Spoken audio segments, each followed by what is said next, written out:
তুমি যেই ধরনের পাপ করো না কেন, তোমার ওই পাপটা যদি একেবারে ছোট হয়, সরিষা দানা পরিমাণও হয়, ওই পাপটা যদি তুমি পাথরের মধ্যেও করো, ওই পাপটা যদি তুমি আসমানেও করো, জমিনেও করো, আল্লাহ রাব্বুল আলামিন তোমার ওই কর্মটাকে হাজির করবে। আল্লাহ তাআলা কোরআনুল কারীমের মধ্যে এক জায়গায় বলেন, ওয়া নাযাউল মাওয়াজিনাল কিসতা লিয়াউমিল কিয়ামা ফালা তুযলামু নাফসুন শাইআ ওয়া ইন কানা মিসকালা হাববাতিন মিন খারদালিন আতাইনা বিহা ওয়া কাফা বিনা হাসিবিন। আল্লাহ রাব্বুল আলামিন বলেন, আমি কিয়ামতের দিন ন্যায় বিচারের আদালত কায়েম করব। দুনিয়ার আদালতের মধ্যে ন্যায় বিচার নাই, বরং অবিচার আর অবিচার, ঠিক কিনা বলেন? কিন্তু আল্লাহ তাআলা যেই আদালত কায়েম করবে সেখানে কোনো অবিচার নাই, ন্যায় বিচার। আল্লাহ তাআলা সেই জন্য বলেন, ফালা তুযলামু নাফসুন শাইআ, সেই দিন কারো প্রতি ন্যূনতম কোনো জুলুম করা হবে না। ওয়া ইন কানা মিসকালা হাববাতিন মিন খারদালিন আতাইনা বিহা, কেউ যদি দুনিয়াতে সরিষা দানা পরিমাণ কোনো আমল করে, আল্লাহ তাআলা বলেন আতাইনা বিহা, ওইটাকেও আমি হাজির করব। শুধু হাজির করব তা নয়, ওই কর্মের ব্যাপারে তার হিসাব নেওয়া হবে। আল্লাহ তাআলা বলেন কাফা বিনা হাসিবিন, হিসাব নেওয়ার জন্য আমি আল্লাহই যথেষ্ট। এই কথাটাই সন্তানকে স্মরণ করা দিচ্ছে, আমার সন্তান, আল্লাহ তাআলার পাওয়ার কেমন তুমি জানো, ক্ষমতা কেমন তুমি জানো।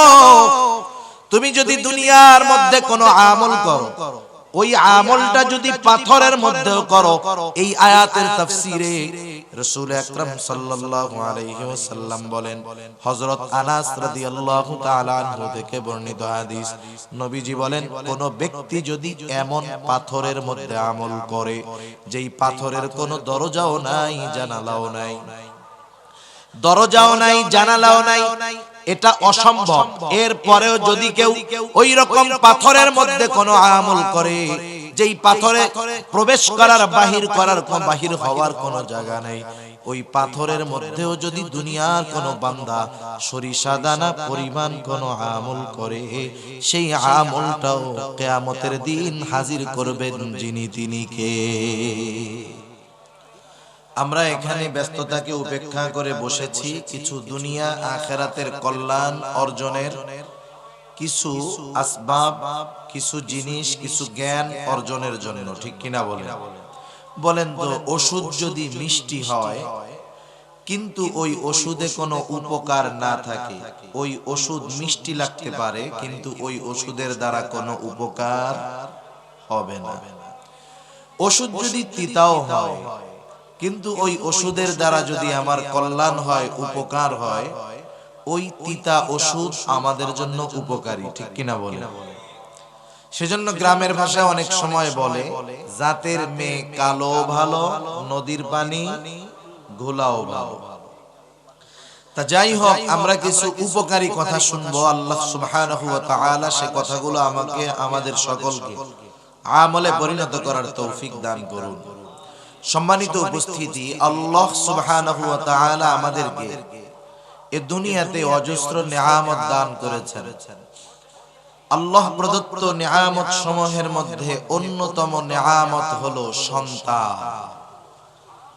আল্লাহর পক্ষ থেকে যত নিয়ামত আমরা পেয়েছি, যারা বিবাহ করেছেন, করেন নাই বা করবেন, মনে রাখতে হবে আল্লাহ প্রদত্ত দামি নিয়ামত সমূহের মধ্যে অন্যতম একটি দামি নিয়ামত আমাদের সন্তান। এই সন্তানেরা শুধু দুনিয়ার কাজে লাগে তা নয়, এই সন্তানেরা আমরা যদি তাদের একটু যথাযথ পরিচর্যা করতে পারি, যত্ন নিতে পারি, আমাদের এই সন্তানেরা দুনিয়া এবং আখিরাত উভয় জাহানে আমাদের জন্য সম্পদে পরিণত হবে। অনেক সময় অনেক মা বাবা চিন্তা করে যে আমার সন্তান কবে বড় হবে, লেখাপড়া কবে শেষ করবে, কর্মজীবনে কবে ঢুকবে, আর আমি বাড়িতে বসে বসে থাকবো, আমাকে ইনকাম করে খাওয়াবে। অনেক মা বাবা মনে করে আল্লাহ মনে হয় সন্তান এজন্যই দিয়েছে যে তুমি একে লালন পালন করবা, বড় বানাবা, ও ইনকাম শিখবে, তুমি বুড়া হবা, বাড়িতে পার উপরে পা তুলে শুধু খাবা। বলেন তো আল্লাহ তাআলা কি শুধুমাত্র এই জন্যই সন্তান দান করেছেন? না না, শুধু দুনিয়ার উপকার হাসিল করার জন্য আল্লাহ তাআলা সন্তান দান করেন নাই। এই সন্তানকে যদি আমরা যথাযথভাবে যত্ন নেই, এ সন্তান আমার আপনার জন্য দুনিয়া এবং আখিরাত উভয় জাহানে সম্পদে পরিণত হবে। আর সন্তানকে যদি উভয় জাহানের সম্পদে পরিণত করতে চাই, কোরআন এবং সুন্নাহর মধ্যে সন্তানদের লালন পালন, তাদের দায়িত্বের ব্যাপারে যে কথাগুলো আল্লাহ এবং তার রাসূল জানিয়েছেন, সেই অনুযায়ী আমাদের আমল করতে হবে, তাহলে সন্তান সম্পদে পরিণত হবে। এখন সন্তান যদি সম্পদে পরিণত হয়, লাভটা কি? আমি একটা দুইটা লাভের কথা বলে আমি যে আলোচনা করব ইনশাআল্লাহ ওইদিকে আমি যাব ইনশাআল্লাহ। আপনারা সজাগ আছেন তো? তাকবীর দেন, নারায়ে তাকবীর। আওয়াজ হয় নাই, নারায়ে তাকবীর। আরো জোরে, নারায়ে তাকবীর। মাশাআল্লাহ, একটু সজাগ থাকতে হবে আমাদের। তা যাই হোক, সন্তান যদি সম্পদ হয়, দুনিয়া আখিরাতে লাভ আছে। দুনিয়ার লাভ কি?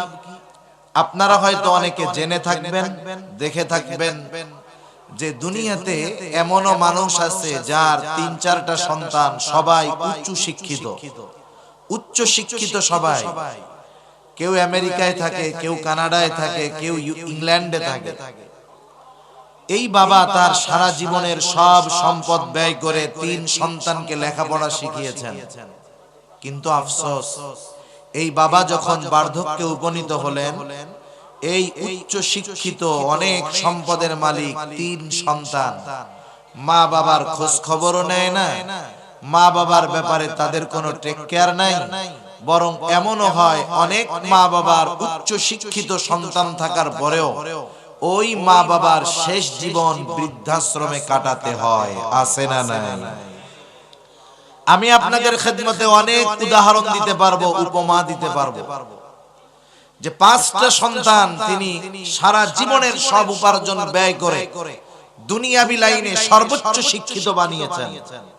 তার 5টা ছেলেই বিদেশে লেখাপড়া করে ডক্টরেট অর্জন করেছে। আফসোস, ওই লোকটাকে জীবনের শেষ সময় অসুস্থতার মাঝে ওষুধ না পেয়ে বৃদ্ধাশ্রমে তাকে কাটাতে হয়েছে।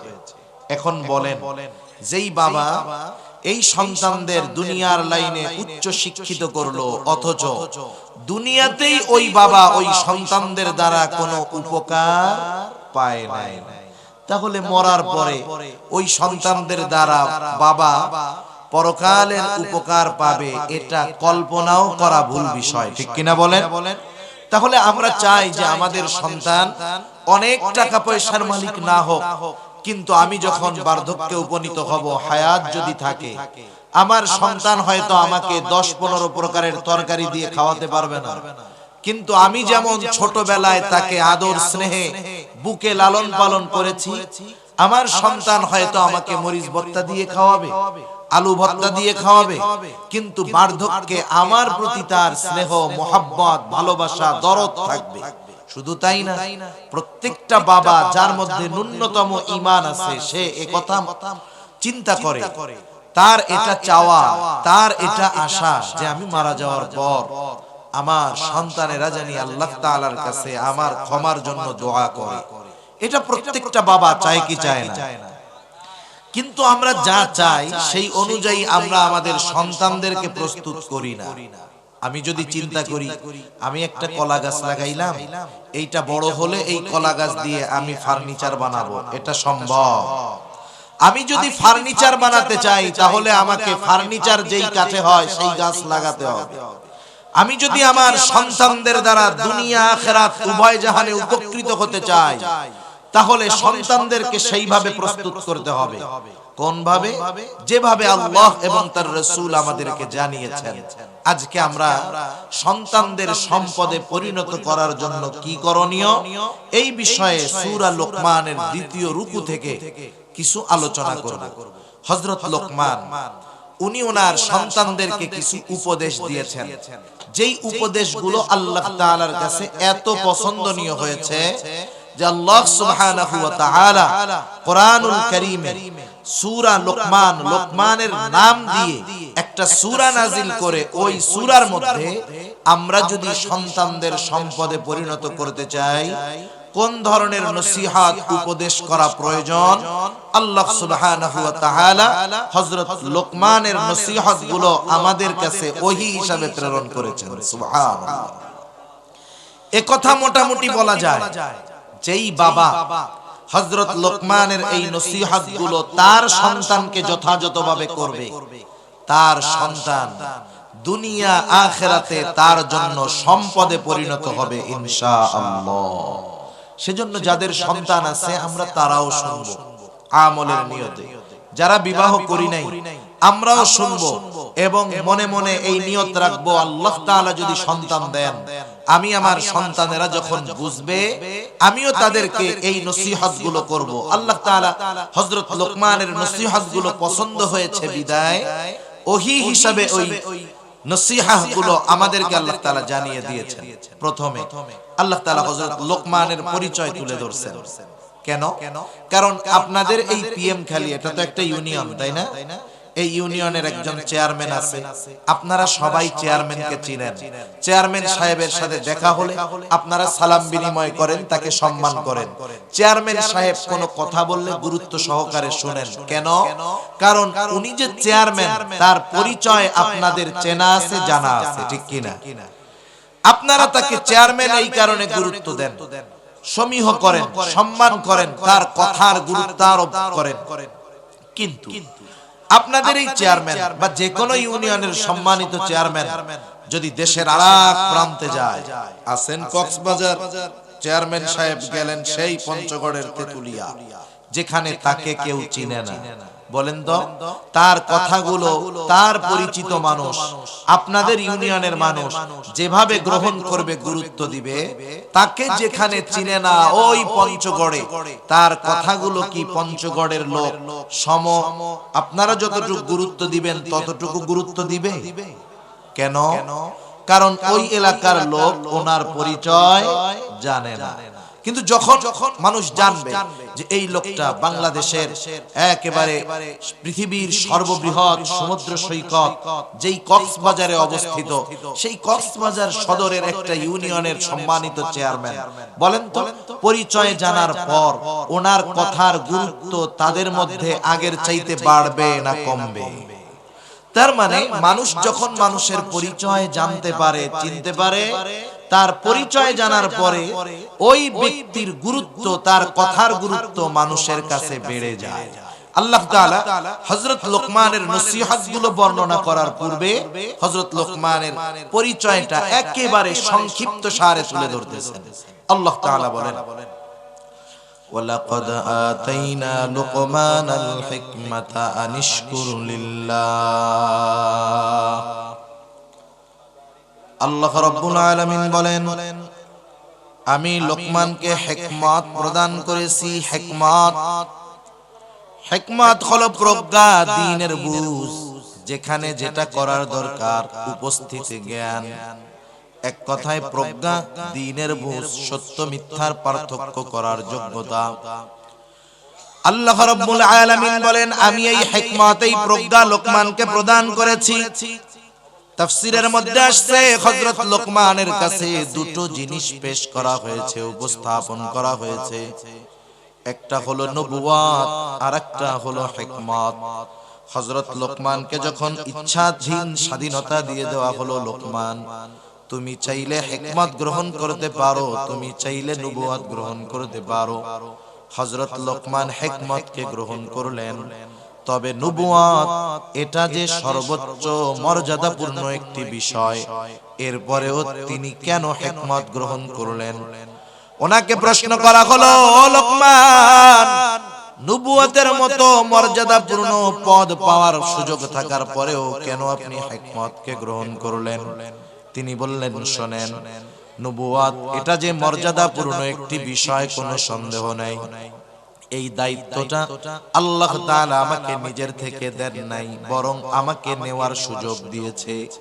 আল্লাহ রাব্বুল আলামিন যদি নিজের থেকে নবুয়াত আমাকে দিতেন, তাহলে এই নবুয়াতি দায়িত্ব পালন করতে গিয়ে যত কিছুর ব্যবস্থাপনা করার দরকার ছিল সব কিছুর ব্যবস্থাপনা আল্লাহ তাআলা করতেন।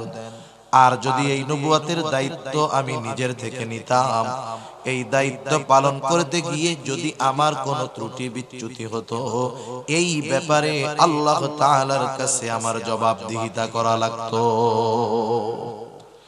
কারণ একটা বিষয় হলো নিজের থেকে দায়িত্ব নেওয়া, আর একটা হলো দায়িত্ব দেওয়া।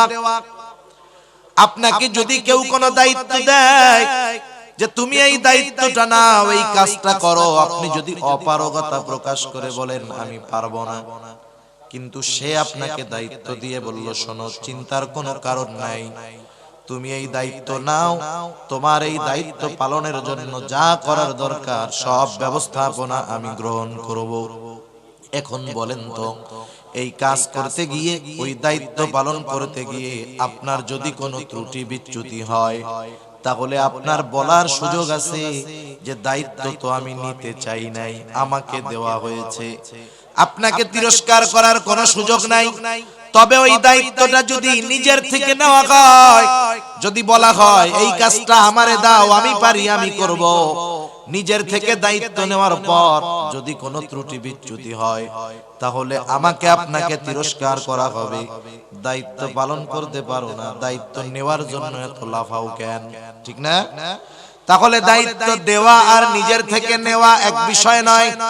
হযরত লোকমান বললেন শোনো, আমাকে নবুয়াত দেওয়া হয় নাই, বরং নেওয়ার সুযোগ দেওয়া হয়েছে। এই জন্য আমি নবুয়াত গ্রহণ করি নাই, হিকমত গ্রহণ করেছি। আল্লাহ রাব্বুল আলামিন সেই কথাই বলেন, আমি হযরত লোকমানকে হিকমত প্রদান করেছি, হিকমত। আর এই হিকমত এটাও কিন্তু নিয়ামত। পরিপূর্ণ দ্বীনের বুঝ এটা কিন্তু নিয়ামত। জ্ঞান এটাও নিয়ামত। সত্য মিথ্যার পার্থক্য করার যোগ্যতা এটাও নিয়ামত। এই জন্য আল্লাহ রাব্বুল আলামিন বললেন, আমি লোকমানকে হিকমত নামক নিয়ামত দান করেছি। কেন? এই নিয়ামত পেয়ে সে যেন আনিশকুরুলিল্লাহ, সে যেন আল্লাহর শুকরিয়া আদায় করে। তার মানে প্রথম শিক্ষা আমাদের জন্য, আমরা যখন আল্লাহর তরফ থেকে কোনো নিয়ামত পাবো, ওই নিয়ামত পাবার পর শুকরিয়া আদায় করব। হযরত লোকমানের কথা কাজ সব কিছুর মধ্যে প্রজ্ঞার ছোঁয়া পাওয়া যায়, হিকমতের ছোঁয়া পাওয়া যায়। হযরত লোকমান কেমন প্রজ্ঞাবান ব্যক্তি ছিলেন? জীবনের প্রথম সময়ে হযরত লোকমান তিনি ছাগল চড়াইতেন। একদিন ছাগলের মালিক এসে বলতেছে, লোকমান তুমি আমার জন্য একটা ছাগল জবাই করবা, আর এই ছাগলের সবচাইতে সুস্বাদু জায়গার গোশত আমার সামনে হাজির করবা। হযরত লোকমান মালিকের নির্দেশে একটা ছাগল জবাই করলেন। এইবার ছাগল জবাই করে ছাগলের কলিজা, হৃৎপিণ্ড আর জিহ্বার গোশত মালিকের সামনে হাজির করলেন। মালিককে বললেন, মালিক এই দুই জায়গার গোশত সবচেয়ে উৎকৃষ্ট গোশত। এবার মালিক বললেন, লোকমান আরেকটা ছাগল তুমি জবাই করো, এইবার আমার জন্য সবচাইতে নিকৃষ্ট জায়গার গোশত আনবা। হযরত লোকমান আরেকটা ছাগল জবাই করবার পর আবার হৃৎপিণ্ড আর জিহ্বা নিয়ে হাজির। খারাপটা আনতে বলছে ওইটা আনছে, ভালোটা আনতে বলছে ওটাই আনছে। মালিক আবার বলতেছে, লোকমান তুমি কি আমার সাথে মশকরা করো? হযরত লোকমান এবার বললেন, ও মালিক এই দুইটা জিনিস যদি কারো ভালো হয়ে যায়, কারো অন্তর আর জবান জিহ্বা যদি ভালো হয়ে যায়, সে সর্ব উৎকৃষ্ট পরিণত হয়ে যায়। আর যার এই দুইটা জিনিস খারাপ হয়ে যায়, সে সবচাইতে নিকৃষ্ট হয়ে যায়। এজন্য মানুষ যদি সর্ব উৎকৃষ্ট হতে চায়, তার অন্তর আর জবানকে পরিশুদ্ধ করতে হবে। ঠিক কিনা বলে? মানুষের চেহারা যত সুন্দর হোক, যত সম্পদের মালিক সে হোক না কেন, যার অন্তর আর জবান খারাপ ও উচ্চ বংশীয় হতে পারে, দেখতে সুন্দর হতে পারে, কিন্তু সে সর্বনিকৃষ্ট একজন ব্যক্তি। ঠিক কিনা বলেন? এজন্য হযরত লোকমানের কথা কর্মের ভিতরে এরকম হিকমত পাওয়া যাইত। আল্লাহ রাব্বুল আলামিন এরপরে বলতেছেন, ওয়ামাই ইয়াশকুর ফাইন্নামা ইয়াশকুরু লিনাফসিহি, যে আল্লাহর নিয়ামতের শুকরিয়া আদায় করে সে সেটা নিজের জন্যই করে।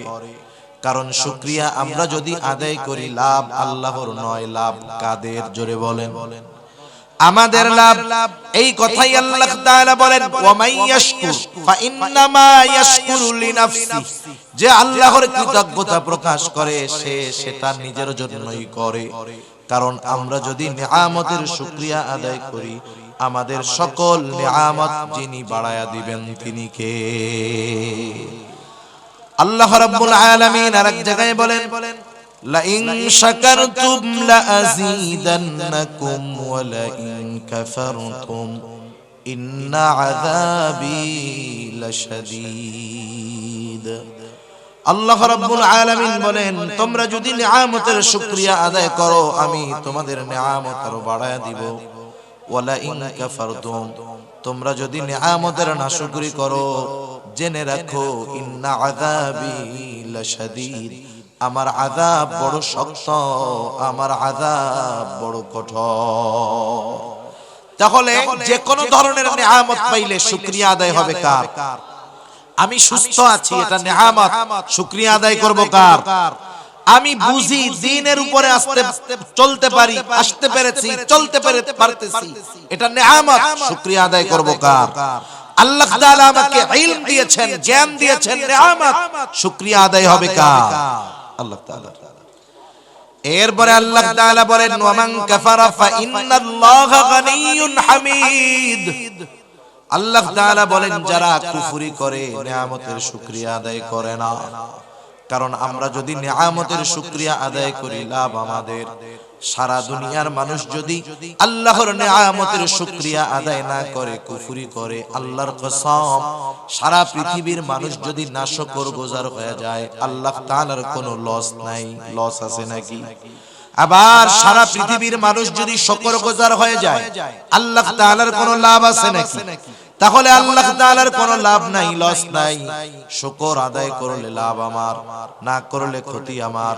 যদি না করি, সে কথাই আল্লাহ তাআলা বলেন যে তিনি আমাদের কৃতজ্ঞতার মুখাপেক্ষী নয়, বরং তারা জেনে রাখুক, ওয়ামান কাফারা ফাইন্নাল্লাহা গানিয়্যুন হামিদ।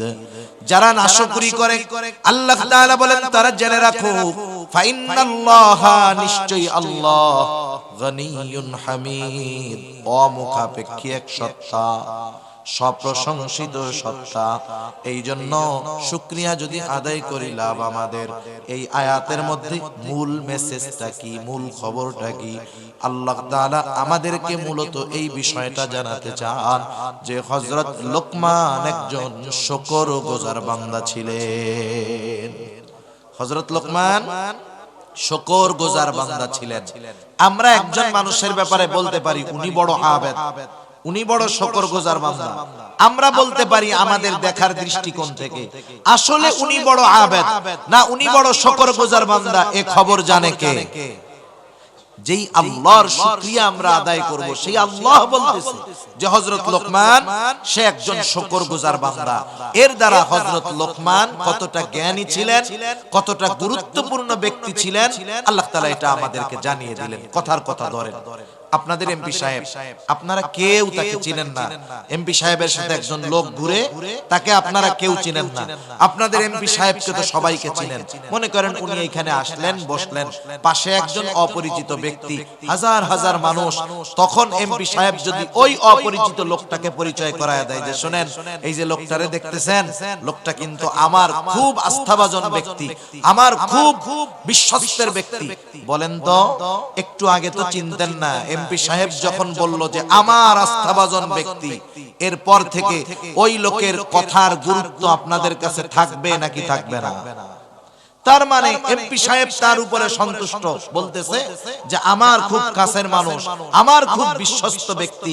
এখন ওই ব্যক্তির কদর, গুরুত্ব, তার কথার গুরুত্ব সব বেড়ে যাবে যখন আল্লাহ তাআলা বললেন যে হযরত লোকমান আমার শুকরগুজার বান্দা। তাহলে ওই লোকমান তার ব্যাপারে আগে জানি আর না জানি, তাকে চিনি আর না চিনি, যখন আল্লাহ তাআলা বললেন লোকমান আমার শুকরগুজার বান্দা, তার কথার গুরুত্ব দেওয়ার দরকার আছে না নাই? এইবার হযরত লোকমানের নসিহত গুলো আল্লাহ তাআলা আমাদেরকে জানাচ্ছেন। যদিও আমি দুটো আয়াত তিলাওয়াত করেছি, এরপরেও হযরত লোকমান এই রুকুর মধ্যে সন্তানদের যেই নসিহত গুলো করেছেন সেগুলো আমি শুধু বলবো। এক নাম্বার, হযরত লোকমান তার সন্তানদেরকে কি নসিহত করলেন? আল্লাহ তাআলা বলেন ওয়া ইয ক্বালা লুকমানু লিবনিহি ওয়া হুয়া ইয়াইযুহু ইয়া বুনাইয়া লা তুশরিক বিল্লাহ। হযরত লোকমান তার সন্তানদেরকে ওয়াজ করতেছে। ওয়া ইয ক্বালা লুকমানু লিবনিহি ওয়া হুয়া ইয়াইযুহু, একটা হলো উপদেশ আর একটা হলো ওয়াজ, দুইটার মধ্যে তফাৎ আছে। আপনি আমি যখন আমার আপনার সন্তানকে ওয়াজ করতে চাই, নসিহত করতে যাই, নসিহতের ভাষা একরকম আর উপদেশের ভাষা আরেক রকম। আপনি যদি আদেশ করতে চান কোন বিষয়ে কি বলেন? এইটা কর বা এটা করো, এটা আদেশ। আর আপনি যদি একটু আবেগ নিয়ে, মোহাব্বত নিয়ে, ভালোবাসা নিয়ে বলেন আমার সন্তান তুমি একটু এই কাজটা করো তো, যদিও এখানে আদেশবাচক শব্দ আছে কিন্তু বলার মাধ্যমটা হলো নসিহার মতো, যে বাবা এই কাজটা করলে তোমার উপকার হবে, তুমি এই কাজটা করো। এখানে নসিহাত প্রকাশ পায়। আর যদি সরাসরি বলা হয় এটা করো, এখানে আদেশ। নসিহাতের মধ্যে আবেগ থাকে, ভালোবাসা থাকে, মোহাব্বত থাকে। হযরত লোকমান সন্তানকে উপদেশ দিচ্ছেন কিন্তু নসিহার সুরে, উপদেশের সুরে, আবেগ, মোহাব্বত, ভালোবাসা নিয়ে হযরত লোকমান তার সন্তানকে ডাকতেছেন ইয়া বুনাইয়া, হে আমার বৎস। ইয়া বুনাইয়া শব্দটার অর্থ হলো হে আমার সন্তান, যদিও বাংলা অনুবাদ হে আমার সন্তান, কিন্তু এই শব্দটার মধ্যে, এই কথাটার মধ্যে একটা আবেগ আছে, একটা অনুভূতি আছে, একটা ভালোবাসা আছে। এটা মূলত আরবি ভাষার জ্ঞান অর্জন না করলে সহজে বোঝা যায় না। এই কথার মধ্যে যে একটা মাধুর্যতা আছে, আন্তরিকতা আছে, ভালোবাসা আছে, এটা শাব্দিক অনুবাদের মাধ্যমে বোঝা যায় না, এটা অন্তর দিয়ে অনুধাবন করার বিষয়। মনে করেন আপনার ছেলে খারাপ বন্ধুদের সাথে মিশে, কথার কথা, অথবা আপনার ভাই খারাপ বন্ধুদের সাথে মিশে, আপনি যদি তাকে সরাসরি আদেশ করেন এই আগামীকাল থেকে ওদের সাথে আর মিশবি না, চলবি না, এটা এক ধরনের। আবার যদি আপনি চিন্তা করেন যে ছেলেটা মিশে কেমনে বলা যায়, এবার খানা দানা শেষ, আপনি আপনার ছেলেটাকে বললেন বাবা আমি তোমার সাথে 5টা মিনিট কথা বলতে চাই, সময় হবে? আপনি যদি ছেলের এরকম বলেন, ছেলে যত খারাপ হোক না কেন, বাপ যদি এরকম বলে, সে কি বলবে না বাবা আই এম ভেরি বিজি, এ কথা বলবে? বলবে না। সে বলবে আব্বা ঠিক আছে বলেন। এবার আপনি তাকে পাশে বসায়া আবেগের সাথে বলেন দেখো সন্তান, আমি তোমার বাবা, আমার একটা সুনাম আছে সমাজে, মানুষ আমাকে ভালো বলে, তুমি আমার সন্তান, তুমি যদি কোনো অন্যায় করো, অপরাধ করো, তাহলে মানুষ আমাকেও খারাপ বলে। বাবা তুমি যাদের সাথে চলাফেরা করো আসলে তো ওরা ভালো না, আমি তোমার কাছে অনুরোধ থাকবে তুমি ওদের সাথে এখন থেকে চলবা না। একটু বলেন তো, আপনি যদি এইভাবে বলতেন যে ওদের সাথে আর চলবি না, আর ওইভাবে না বলে এভাবে একটু আবেগ ভালোবাসা নিয়ে যদি বলতেন যে বাবা ওদের সাথে তুমি আর চইলো না, তাহলে সন্তান আপনার আগের কথাটা হয়তো গ্রহণ করতো না, কিন্তু এই নসিহার সুরে বলার কারণে হয়তো সে চিন্তা করতো আব্বা কষ্ট পাইতেছে, ওই খারাপ ছেলেদের সাথে আর মেশা যাবে না। ঠিক কিনা বলে? এখানে ইয়া বুনাইয়া শব্দটার সারমর্ম, গভীরতা লুকায় আছে। হযরত লোকমান খুব দরদ মাখা দিল নিয়ে সন্তানকে বলতেছে লা তুশরিক বিল্লাহ, ও আমার বৎস, আমার সন্তান, আল্লাহ তাআলার সাথে শিরক কইরো না। কেন শিরক করবা না? ইন্নাশ শিরকা লাযুলমুন আযীম। শিরকের বিষয় নিয়ে আমি মূলত আলোচনা করব না, এটা আলাদা একটা বিষয়, কিন্তু শিরক এটা এক মহা জুলুম, মহা অন্যায়। কেউ যদি আল্লাহ তাআলার সাথে শিরিক করে আল্লাহ তাআলা সবচেয়ে বেশি বেজার হয়ে যায়। শিরকের বড় ক্ষতি, এক নাম্বার ক্ষতি, আল্লাহ রাব্বুল আলামিন সব গুনাহগুলো চাইলেই ক্ষমা করে দিবেন, কিন্তু কেউ যদি তার সাথে শিরক করে, ক্ষমা যদি না চায়, তাওবা যদি না করে, আল্লাহ তাআলা ক্ষমা করবে না। আল্লাহ তাআলা কোরআনুল কারীমের সূরাতুন নিসার মধ্যে বলেন, ইন্নাল্লাহা লা ইয়াগফিরু আন ইউশরাকা বিহি ওয়া ইয়াগফিরু মা দুনা যালিকা লিমান ইয়াশা। আল্লাহ রাব্বুল আলামিন শিরকের গুনাহ ক্ষমা করবেন না, ওয়া ইয়াগফিরু মা দুনা যালিকা লিমান ইয়াশা। শিরক ছাড়া যে গুনাহ চান তিনি ক্ষমা করে দিবেন, তাওবা ছাড়া ক্ষমা করে দিবেন। কিন্তু শিরকের গুনাহ যদি কেউ করে, শিরক যদি কেউ করে, তাহলে আল্লাহ তাআলা তাকে ক্ষমা করবেন না যতক্ষণ না সে তাওবা করে। শিরক করলে ক্ষতি কি? অনেক ক্ষতি। এক নাম্বার ক্ষতি, শিরক করে তার কোনো আমল আল্লাহ তাআলা কবুল করবে না। যে শিরিক করে তার হজ আল্লাহ কবুল করে না। শিরিক যে করে তার নামাজ আল্লাহ কবুল করেন না। শিরিক যে করে রোজা আসতেছে তার রোজা আল্লাহ কবুল করবে না। এই জন্য আল্লাহ রাব্বুল আলামিন বলেন, লা ইয়াহবাতান্না আমালু। শিরিক যে করে তার আমল বাতিল বলে গণ্য হয়ে যায়। সেই জন্য মুশরিক শিরিক করা অবস্থায় যত আমল করে, যত ভালো কাজ করে, সেটা কবুল হয় না। তাহলে চিন্তা করেন, এক নম্বরে কোন আমল তার কবুল হবে না। দুই নাম্বার ক্ষতি বলেন, ফাকাদ হারামাল্লাহু আলাইহিল জান্নাহ। যে শিরকের সাথে লিপ্ত, তাওবা করলো না, তাওবা বিহীন দুনিয়া থেকে চলে গেল, আল্লাহ রাব্বুল আলামিন বলেন, ফাকাদ হারামাল্লাহু আলাইহিল জান্নাহ। আল্লাহ রাব্বুল আলামিন তার জন্য জান্নাতকে হারাম করে দিবে। তার মানে আমল কবুল হবে না, জান্নাতে যেতে পারবে না। শিরকের কারণে বেঈমান হয়ে অনন্তকাল তাকে জাহান্নামে থাকতে হবে। এখন বলেন, দুনিয়ার কোন ইমানদার বাবা চায় যে তার সন্তান জাহান্নামে যাক? কেউ চায়? কেউ চায় না। এজন্য এক নম্বরে আমরা আমাদের সন্তানদেরকে ঈমানের শিক্ষা দিব। এটা ঈমানের শিক্ষা। শিরিক থেকে সন্তানদেরকে বাঁচাবো, আল্লাহর সাথে পরিচয় করায় দিব, আল্লাহর একত্ববাদের পরিচয় তাদেরকে শিখায় দিব। তাহলে কি হবে? আমি আপনি যদি বুড়া হই, ওর কানেকশন তো আল্লাহর সাথে।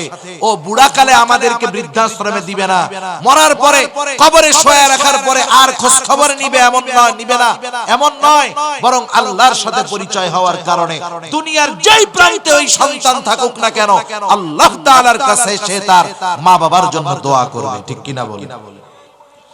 এজন্য আমরা সন্তানদেরকে আল্লাহর সাথে পরিচয় করায় দিব, ঈমানের শিক্ষা দিব। এরপরে আল্লাহ রাব্বুল আলামিন দুনিয়াবাসীর জন্য নসিহত করেছেন মা বাবার সাথে সদাচরণ করার ব্যাপারে। আমি আর ওগুলোর মধ্যে যাব না, আমি শুধু হযরত লোকমানের নসিহতগুলো আপনাদের খেদমতে বলবো। মনে রাখতে হবে কথাগুলো আমি শেষের দিকে কিন্তু জিজ্ঞাসা করব। ভাই, এক নাম্বার, হযরত লোকমান তার সন্তানকে যেই নসিহতগুলো করলেন, নসিহতগুলোর মধ্যে এক নাম্বার নসিহত, হযরত লোকমান তার সন্তানদেরকে ঈমানের শিক্ষা দিয়েছে। এক নাম্বার শিক্ষা কিসের শিক্ষা? জোরে বলেন, কিসের শিক্ষা? ঈমানের শিক্ষা। এই শিক্ষা দ্বারা কি করলো? ছেলেকে অনন্তকাল, তার সন্তানকে অনন্তকাল জাহান্নাম থেকে বাঁচার শিক্ষা বাবা প্রথমে সন্তানকে দিলেন। দ্বিতীয় শিক্ষা কি দিলেন? আমলের শিক্ষা। কিসের শিক্ষা? হযরত লোকমান এবার সন্তানকে বলতেছে, ইয়া বুনাইয়া, এবার শিক্ষা দিচ্ছেন হযরত লোকমান সন্তানকে, এবার শিক্ষা দিচ্ছেন আল্লাহ তাআলার কতটা সূক্ষ্ম, কতটা জ্ঞান, কতটা ইলম। আল্লাহর সম্যক পরিচয় সন্তানের সামনে তুলে ধরতেছেন হযরত লোকমান। হযরত লোকমান এবার সন্তানকে বলেন, ইয়া বুনাইয়া ইন্নাহা ইন তাকু মিসকালা হাববাতিন মিন খারদাল ফাতাকুন ফি সাখরাতিন আও ফিস সামাওয়াতি আও ফিল আরদ ইয়াতি বিহাল্লাহ। হযরত লোকমান সন্তানকে বলতেছে, ও সন্তান, ইয়া বুনাইয়া ইন্নাহা, একটু খেয়াল দিয়া শুনবো, ইন্নাহা এই হা দ্বারা উদ্দেশ্য হলো আমল, কাজ। কোন কোন মুফাসসির বলেন এর দ্বারা উদ্দেশ্য হলো খারাপ কাজ, কোন কোন মুফাসসির বলেন এর দ্বারা উদ্দেশ্য হলো সকল ধরনের কাজ, ভালো কাজ আর মন্দ কাজ উভয়টা। আরবিতে কর্মকে বলা হয় আমল। কি বলে? আমল। মানুষ যখন ভালো কাজ করে আমরা কি বলি? যে লোকটা ভালো কাজ করছে, তাইলে ভালোটাও কাজ। আবার যখন মন্দ কাজ করে আমরা কি বলি? আরে ও খারাপ কাজ করে বেড়ায়, তাইলে খারাপটাও কাজ। তার মানে উদ্দেশ্য হলো, আমল দ্বারা উদ্দেশ্য হলো যে ভালো কাজ অথবা মন্দ কাজ। হযরত লোকমান সন্তানকে বলতেছে, সন্তান, ইন্নাহা ইন তাকু মিসকালা হাববাতিন মিন খারদাল, তোমার ওই কাজটা, তোমার ওই আমলটা, এটা যদি সরিষা দানা পরিমাণ হয়, তার মানে আমরা যদি কোনো কাজ এমন করি যেটা সরিষা দানা পরিমাণ, সন্তানকে সেই শিক্ষাটাই হযরত লোকমান দিয়ে বলতেছেন, বৎস, ও আমার কলিজার টুকরা সন্তান, তুমি যেই ধরনের পাপ করো না কেন, তোমার ওই পাপটা যদি একেবারে ছোট হয়, সরিষা দানা পরিমাণও হয়, ওই পাপটা যদি তুমি পাথরের মধ্যেও করো, ওই পাপটা যদি তুমি আসমানেও করো, জমিনেও করো, আল্লাহ রাব্বুল আলামিন তোমার ওই কর্মটাকে হাজির করবে। আল্লাহ তাআলা কোরআনুল কারীমের মধ্যে এক জায়গায় বলেন, ওয়া নাযাউল মাওয়াজিনাল কিসতা লিয়াউমিল কিয়ামা ফালা তুযলামু নাফসুন শাইআ ওয়া ইন কানা মিসকালা হাববাতিন মিন খারদালিন আতাইনা বিহা ওয়া কাফা বিনা হাসিবিন। আল্লাহ রাব্বুল আলামিন বলেন, আমি কিয়ামতের দিন ন্যায় বিচারের আদালত কায়েম করব। দুনিয়ার আদালতের মধ্যে ন্যায় বিচার নাই, বরং অবিচার আর অবিচার, ঠিক কিনা বলেন? কিন্তু আল্লাহ তাআলা যেই আদালত কায়েম করবে সেখানে কোনো অবিচার নাই, ন্যায় বিচার। আল্লাহ তাআলা সেই জন্য বলেন, ফালা তুযলামু নাফসুন শাইআ, সেই দিন কারো প্রতি ন্যূনতম কোনো জুলুম করা হবে না। ওয়া ইন কানা মিসকালা হাববাতিন মিন খারদালিন আতাইনা বিহা, কেউ যদি দুনিয়াতে সরিষা দানা পরিমাণ কোনো আমল করে, আল্লাহ তাআলা বলেন আতাইনা বিহা, ওইটাকেও আমি হাজির করব। শুধু হাজির করব তা নয়, ওই কর্মের ব্যাপারে তার হিসাব নেওয়া হবে। আল্লাহ তাআলা বলেন, কাফা বিনা হাসিবিন, হিসাব নেওয়ার জন্য আমি আল্লাহই যথেষ্ট। এই কথাটাই সন্তানকে স্মরণ করা দিচ্ছে, আমার সন্তান, আল্লাহ তাআলার পাওয়ার কেমন তুমি জানো, ক্ষমতা কেমন তুমি জানো। তুমি যদি দুনিয়ার মধ্যে কোনো আমল করো, ওই আমলটা যদি পাথরের মধ্যেও করো, এই আয়াতের তাফসীরে রাসূল আকরাম সাল্লাল্লাহু আলাইহি ওয়াসাল্লাম বলেন, হযরত আনাস রাদিয়াল্লাহু তাআলা আনহু থেকে বর্ণিত হাদিস, নবীজি বলেন, কোন ব্যক্তি যদি এমন পাথরের মধ্যে আমল করে যেই পাথরের কোনো দরজাও নাই, জানালাও নাই, দরজাও নাই, জানালাও নাই, এটা অসম্ভব, এরপরেও যদি কেউ ওই রকম পাথরের মধ্যে কোনো আমল করে যেই পাথরে প্রবেশ করার, বাহির হওয়ার কোনো জায়গা নেই, ওই পাথরের মধ্যেও যদি দুনিয়ার কোনো বান্দা সরিষা দানা পরিমাণ কোনো আমল করে, সেই আমলটাও কিয়ামতের দিন হাজির করবেন যিনি, তিনি কে? এর দ্বারা সন্তানকে কি বুঝাইতেছে লোকমান?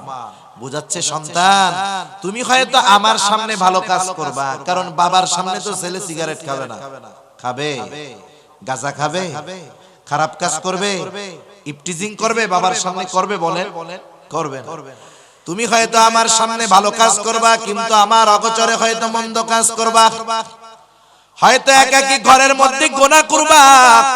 ও আমার সন্তান, হয়তো আমি দেখবো না, দুনিয়ার মানুষ জানবে না।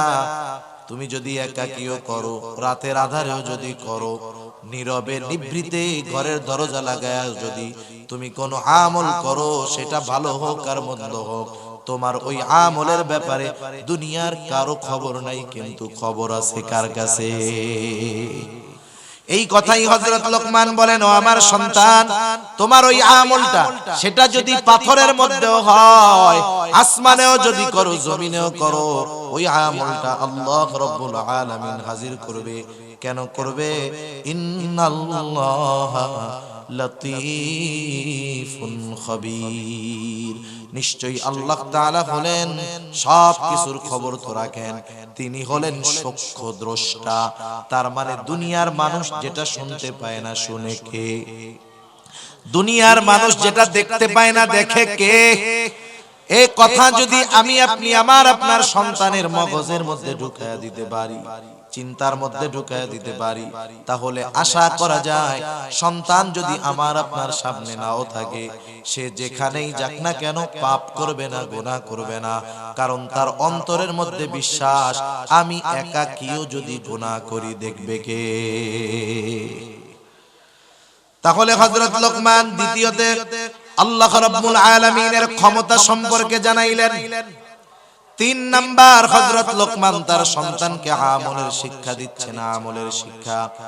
হযরত লোকমান সন্তানকে বলতেছে, ইয়া বুনাইয়া আকিমিস সালাহ ওয়া'মুর বিল মা'রুফি ওয়ানহা আনিল মুনকার ওয়াসবির আলা মা আসাবাক ইন্না যালিকা মিন আজমিল উমুর।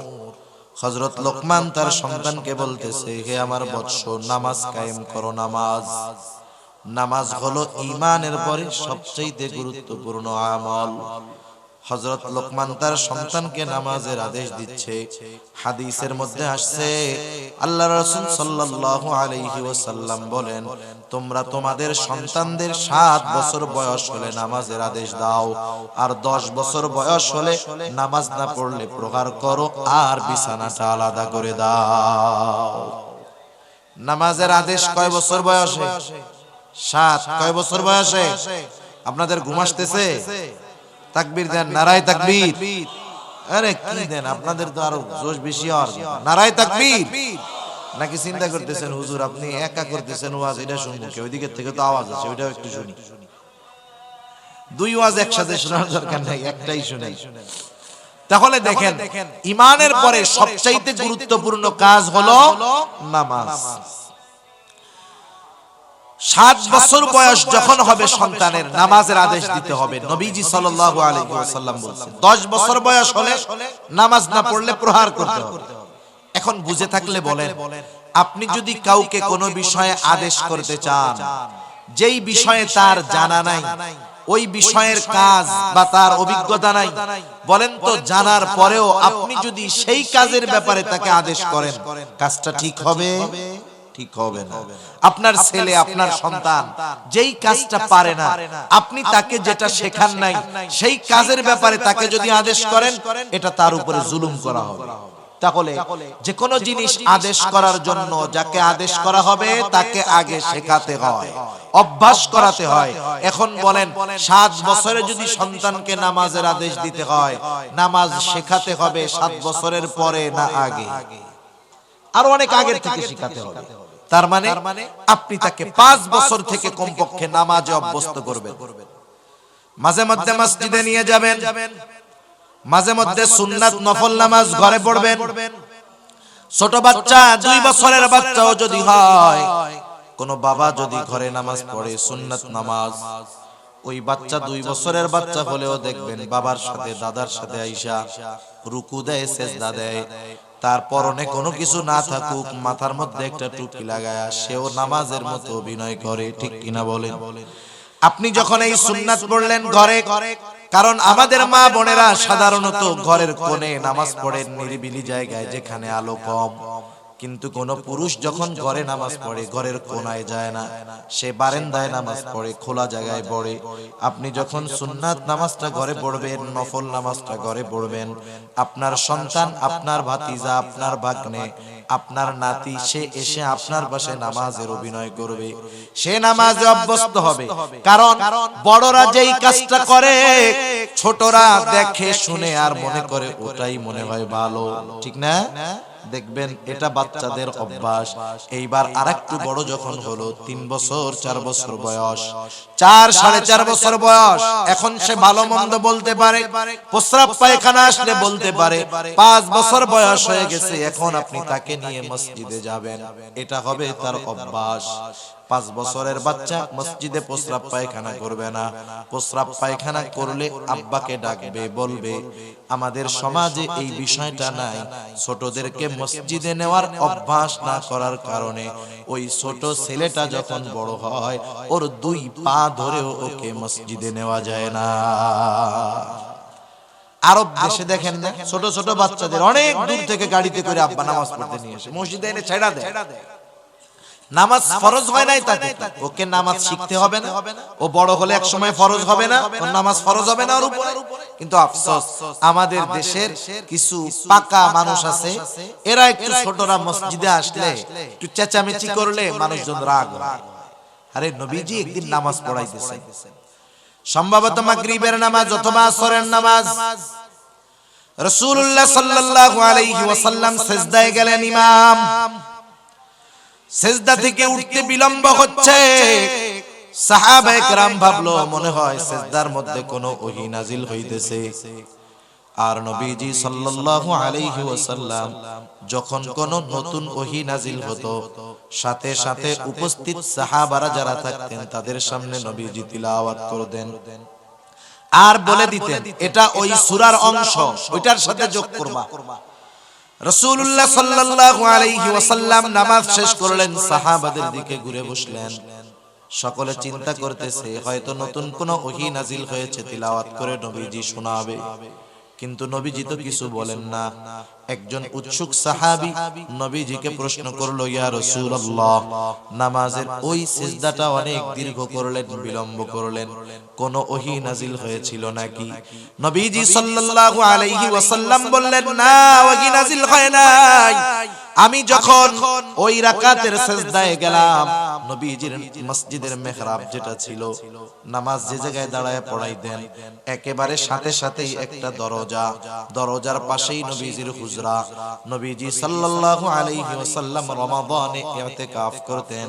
আয়েশা সিদ্দিকা রাদিয়াল্লাহু তাআলা আনহা বলেন, নবীজি মসজিদে ইতিকাফে থাকতেন আর আমি হুজরার দরজা দিয়ে নবীজির মাথায় তেল দিয়ে দিতাম। তার মানে বুঝতে পারছেন মসজিদ আর নবীজির হুজরাটা হলো একেবারে সাথে। নবীজি সিজদায় গেলেন।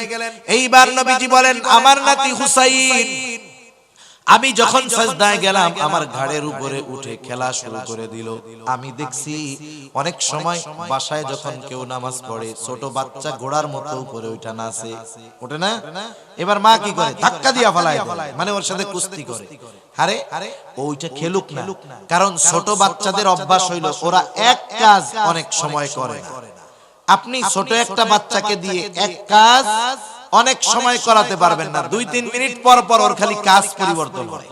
ও হয়তো 1 মিনিট আপনার সিজদার সময় ঘাড়ের উপরে ওইটা বসবে, যখন দেখবেন নড়াচড়া করে না, ও এমনি নেমে যাবে। তা আপনি সুবহান রাব্বিয়াল আ'লাটা একটু বাড়ায়া পড়েন, অসুবিধা নেই। অসুবিধা আছে, কিন্তু কি করে, ধাক্কা দিয়া ফেলায় দেয় ছোট বাচ্চা। এই কাজ আমরা করব না। আমি নামাজের সিজদায় গেলাম, ছোট বাচ্চা ঘাড়ের উপরে উঠছে, যতক্ষণ থাকে থাক। আমি যখন বাসায় সুন্নাত পড়ি, আমার বাচ্চা এরকম ওঠে, ঘাড়ের উপরে উঠে ঝুলা থাকে, থাক ঝুলা, কতক্ষণ তুই থাকবি, থাক। এক সময় ও নাইমাই যায়। এজন্য আমরা যদি এখন বাসায় নামাজ পড়বো, ওরা যদি ঘাড়ের উপরে উঠে উঠে, আমরা রাগ করব না, ও থাক ওর মতো, 1 মিনিটের মধ্যে এমনি নাইমা যাবে। নবীজি সাল্লাল্লাহু আলাইহি ওয়াসাল্লাম বলেন, হুসাইন আয়েশা আমার ঘাড়ের উপরে উঠলো। নবীজিকে ঘোড়া বানায় খেলতো হুসাইন রাদিয়াল্লাহু তাআলা আন। নবীজির গায়রাত, ব্যক্তিত্ববোধ, এইরকম গায়রাত কারো ছিল না। কিন্তু নবীজি শিশুদের সাথেও মিশতেন। নবীজি ঘোড়া হইতেন। হাসান হুসাইন রাদিয়াল্লাহু তাআলা আনহুমা নবীজির পিঠের উপরে উঠা ঘোড়া বানায় খেলতো। সাহাবায়ে কেরাম হুসাইন রাদিয়াল্লাহু তাআলা আনহুকে বলতো, তোমার ঘোড়াটা তো বেশ দামি ঘোড়া। নবীজিও মজা করতেন।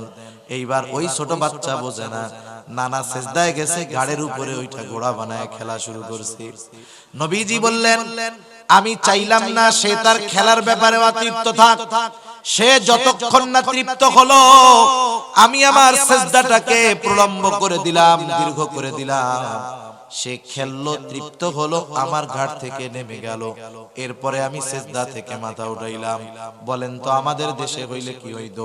কোন ইমাম যদি এই কারণে সেজদা লম্বা করতো, সালাম ফিরায় মুসল্লি জিজ্ঞাসা করতো কি ব্যাপার, কি হইছে, সালাম ফেরানো লাগতো না। ইমাম যদি সেজদাটারে একটু লম্বা করে, মুসল্লি মাথা উঠায় দেখতো ইমাম বাইসে আছে না মরছে, ঠিক কিনা?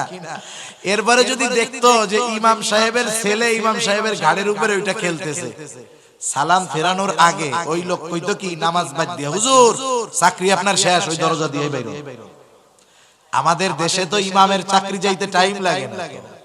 ইমাম নেওয়ার সময় কত শর্ত, কত যোগ্যতা দরকার, কিন্তু ইমামরে ডিলিট করার সময় মোবাইলের মেমোরির মতো চাপ দিলেই কুল্লু খালাস। হায় হায়, আপনারা শুনছেন না সম্প্রতিকালে একজন ইমামের দায়িত্ব কি? ইমাম হলো ওই সমাজের একজন নেতা। দুনিয়াবি লাইনের নেতা না মানেন, কিন্তু আপনাকে দ্বীনি লাইনের নেতা ইমামকে মানতেই হবে, ঠিক কিনা বলে? ইমামের দায়িত্ব কি? ইমাম যখন দেখবে ওই সমাজে তার মহল্লার মধ্যে শরীয়ত বিরোধী কোনো কাজ হচ্ছে, ওই ইমাম তার দায়িত্বের কারণে বাধা প্রদান করবে, ঠিক কিনা বলে? আমাদের বাংলাদেশের ফটিকছড়ি থানা চট্টগ্রামে এক ওনার এলাকার মধ্যে বিবাহ শাদীর মধ্যে ডিজে গান টান বাজায়া বিবাহের সময় ইমাম সাহেবরে ডাকতেছে, বিয়েটা পড়াই যাও। ইমাম সাহেব জান নাই, একেবারে সঠিক কাজ করছেন উনি, বিবাহ পড়ান নাই। এই রাগে ক্ষোভে ওই কমিটি ইমামকে বের করে দিয়েছে। বিবাহ হলো রাসূলের সুন্নাত, সুন্নাতের মধ্যে ওই ধরনের অপকর্ম থাকবে। একজন ইমাম যার মধ্যে ন্যূনতম দায়িত্ববোধ আছে, সে ওই বিবাহ পড়াবে না, এটাই বাস্তবতা, এবং উনি সঠিক কাজ করেছেন। ওরা মনে করতেছে ইমামকে আমি তাড়িয়ে দিলাম আর ইমাম এখন না খায়া মরবে। না না, ওই ইমামরে তো এদেশের কেউ চিনতো না। কেউ চিনতো? ওরা বাইর করে দিল, গোটা দেশের মানুষ এখন তাকে চিনবে। ওই জায়গায় যদি ওর 10,000 বেতন হয়ে থাকে, ইনশাআল্লাহ আরো বেশি সম্মানের জায়গায় আল্লাহ তাআলা তাকে নিবে, ঠিক কিনা বল? কারণ কেউ যদি সত্য কথা বলার কারণে কোথাও থেকে তাকে বের করে দেওয়া হয়, মনে করবেন ওই জায়গার যোগ্য সে নয়, এমন নয়, বরং ওই লোককে রাখার যোগ্যতা ওই জায়গার লোকজনের না। ইনশাআল্লাহ তার ভালো ব্যবস্থা হবে। তো যাই হোক, আমাদের দেশের ইমামদের চাকরি যেতে টাইম লাগে না। এই কথা বললাম যে নবীজি নামাজের মধ্যে সেজদায় বিলম্ব করেছেন একজন শিশুর ইচ্ছাকে প্রাধান্য দিতে গিয়ে। আমাদের মসজিদে অনেক সময় বাচ্চারা যায়, অনেক মসজিদে একটু জিলাপি টিলাপি দেয়, মাঝে মধ্যে দেয় না? আপনাকে এলাকায় দেয় না? কতজন টিটকারি মারে, দেখ নিজেও নিতে আইছে, কোলের ডারে লই আইছে। খবরদার, এরকম আমরা বলবো না, লজ্জিত করবো না কাউকে। ছোট বাচ্চা একটু দৌড়াইতেছে মসজিদের মধ্যে, সালাম ফিরাইয়া ঘাড় ফুলাইয়া নাক ফুলাইয়া কি বলে, এই বের হয় এখান থেকে। আপনি যে আজকে ধমক দিলেন ওকে, ও তো মসজিদের মধ্যে একটু দৌড়াদৌড়ি করতেছে, তাতে কি? রাসূলুল্লাহ সাল্লাল্লাহু আলাইহি ওয়াসাল্লামের সময় মসজিদে নববীর ভিতরে হাবশী গোলামরা, ছোট ছোট বাচ্চারা তীর বর্ষা দিয়ে খেলা করত। মসজিদের মধ্যে ছোট ছোট বাচ্চারা খেলতো। নবীজি সাল্লাল্লাহু আলাইহি ওয়াসাল্লাম আয়েশা সিদ্দিকা রাদিয়াল্লাহু তাআলা আনহাকে খেলা দেখাইতেন। মসজিদের চত্বরে খেলতো, ছোট বাচ্চারা মসজিদের মধ্যে দৌড়াদৌড়ি করত। হায় হায়, তাতে অসুবিধা কি? আপনি যে ওকে ধমক দিলেন, ওর ভয় ভীতি যদি একবার অন্তরে গেঁথে যায়, পরবর্তীতে ওকে মসজিদে নিতে গেলে ও কি বলবে? না যাবো না, ওই জায়গায় যে পচা মানুষটা আছে, ধমক দিবে। মসজিদ হলো পৃথিবীর সবচেয়ে নিরাপদ জায়গা। অনেকে আবার বলে যে বাচ্চারা চেঁচামেচি করলে খুশু থাকে না নামাজে। তাদেরকে বলবো, আপনার এই খুশু এটা যদি একজন বাচ্চার কথার আওয়াজে চলে যায়, তাইলে জিহাদের ময়দানে যদি যাইতে হয়, সেখানে নামাজ আছে না নাই? নামাজ আছে না? নামাজ আছে। তাইলে পাশে একটা বোম ফুটলেই তো কাম 12টা বেজে যাবে। সেজন্য এসব চাল বাহানা আমরা করব না। ছোট বাচ্চাদের মসজিদে আনবো, 5 বছর থেকে আনবো, অভ্যস্ত বানাবো। ও যদি অভ্যস্ত হয়ে যায়, 7 বছর বয়সে ওকে নামাজের জন্য আদেশ করা লাগবে না। আশা করা যায় ওই বাচ্চা 7 বছর বয়সে পাক্কা নামাজি হয়ে যাবে, ঠিক কিনা বলেন? মাদ্রাসার মধ্যে খেয়াল করেন, মাদ্রাসার ওস্তাদদেরকে জিজ্ঞাসা করেন, মাদ্রাসার মধ্যে 5-6 বছরের বাচ্চারাও পড়ে। অনেক সময় 5-6 বছরের বাচ্চা নামাজ পড়তেছে, তাহাজ্জুদও পড়ে। ওর নামাজের দিকে তাকাইলে মনে হয় পাক্কা একজন নামাজি নামাজ পড়তেছে। এত সুন্দর ধীর স্থিরতার সাথে পড়ে। আমরাও চাই আমাদের সন্তানেরা নামাজি হোক। এই জন্য ছোট থাকতেই মসজিদে নেওয়ার অভ্যাস করব। তাহলে 7 বছর বয়সে ও পাক্কা নামাজি হয়ে যাবে। আর 10 বছর বয়স হলে ওকে তো আর পিটানো লাগবে না, কিছুই করা লাগবে না। ওই পর্যন্ত সে পাক্কা নামাজি হয়ে যাবে। ও নামাজ পড়বে, লাভ হবে ওর বাবার, কারণ ওর তো অ্যাকাউন্ট নাই। ওর অ্যাকাউন্ট আছে? ওর তো অ্যাকাউন্ট নাই। সন্তানের ওই ভালো কর্মের সব তার বাবার অ্যাকাউন্টে জমা হয়ে যাবে। সুবহানাল্লাহ। সেজন্য সন্তানদেরকে আমরা নামাজের আদেশ করব। সাথে সাথে যখন একটু বড় হবে সন্তানদেরকে তার দুনিয়ার দায়িত্ব বুঝায় দিব যে সন্তান, এই দুনিয়াতে শুধু আমাদের চাকরি বাকরি কাজবাজ করা খাওয়া এটাই কাজ না, বরং আল্লাহ তাআলা আমাদেরকে শ্রেষ্ঠ উম্মত হিসাবে ঘোষণা দিয়েছেন। শ্রেষ্ঠ উম্মত হওয়ার জন্য কাজটাও কিন্তু শ্রেষ্ঠ কাজ। কাজ কি? এবার আমরা সন্তানদেরকে বলবো, জানায় দিব, তা'মুরুনা বিল মা'রুফ ওয়া তানহাউনা আনিল মুনকার ওয়া তু'মিনুনা বিল্লাহ।